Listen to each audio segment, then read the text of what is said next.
Shinobi Strikers is going through a pandemic. The plague is growing, and that plague is modders. As we start off in season 4, we're seeing modders become a normal thing. Now, there is nothing normal about breaking the game. In today's video, we're going to be talking about 3 things that pertain to modding. The first thing is my involvement with modding and the modding community. Next, we'll talk about an interview Rikito had with a modder. Lastly, we'll talk about a few things, but mostly we'll talk about how to combat modding in Shinobi Strikers. Let's get into it. I might act rude. I lost gang numbers, I can't act cool. I got gang scriptures in my tattoos. I was running from the police in my trap shoes.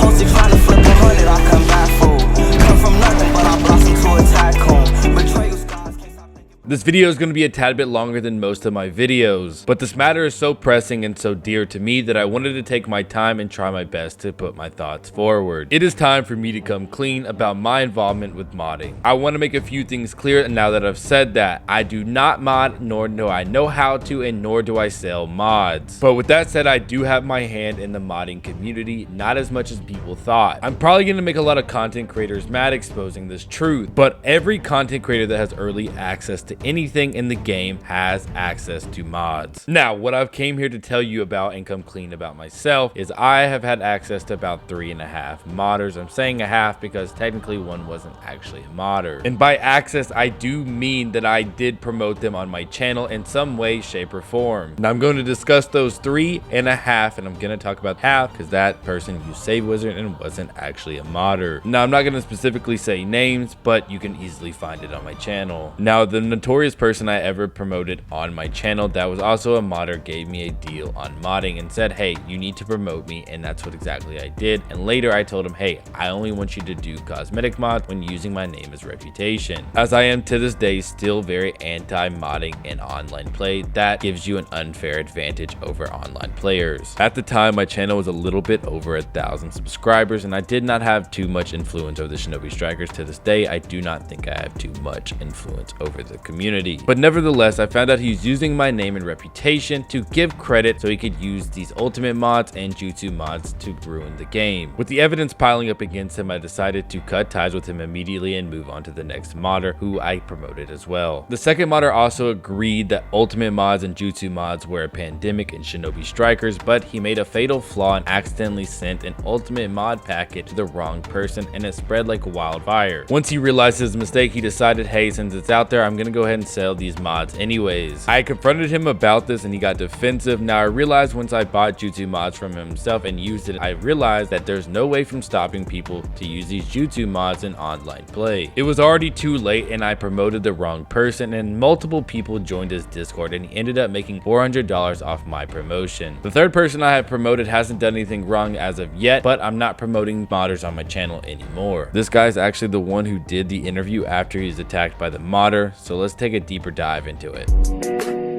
As you can see, the guy did a Kamui Shuriken within the first 15 seconds, and oh, also he is a defense class, which cannot do Kamui Shuriken. After this guy dogged the modder uses regeneration and regains his health, so this pretty much proves the guy is modding. Let's move on. This is where the interview begins, and just a warning, his mic is very bad. I was still beginner level, but I had a lot of stuff. Wait, who gave you the mods? They don't explode. There's no cost. I can't tell. What is that, like a hidden code? Nothing. No, Was it like a guy named like Cryptic Mice, or was it like one of your friends? no, but the person that gave it to me So you was like Prestige 1, but then Got shut down. your friend gave you a save. Yeah. Why do you mod? This is my first time playing Ninja World Face Off When did you get the game? in 2021. A couple of months ago, but I don't play. All I play is Fortnite. Let's talk about some major points in that interview. 1, clearly he was a child and he is a modder or using modded builds that are readily available to children now. 2, he again is young and has no money to buy the build. So how is he getting that? And that is Save Wizard. His friend or whomever had a key to Save Wizard to pass along the saves. 3rd, he said that he'd only been playing a few months and he's already modding. So that means quickly that people are spreading mods as quick as a couple months. So that means in a couple weeks, new players players can get those mods easy as 1, 2, 3. Lastly, he is playing the mods in online play, and the guy asks, whoa, why are you not playing it in offline mode? And the guy simply says, why would I do that? And the modder or whomever gave him the save obviously told him that it was okay to play in online play. Lastly, I'll try to make this as fast as possible. There is a way to defeat modders and keep them trapped, and I'm going to show you a build that is very popular amongst the Shinobi Strikers community to trap modders in place. And we can just simply talk about closing app when you see modders. Hey, if they can't play anyone, they're not going to want to mod anymore. But let's talk about the build more specifically. The build consists of Heavenly Hand Power, Angelic Advent, and Tandem Paper Bomb. Now, this isn't exactly a build video, but we're going to gloss over a few things. We want modders to end up like this.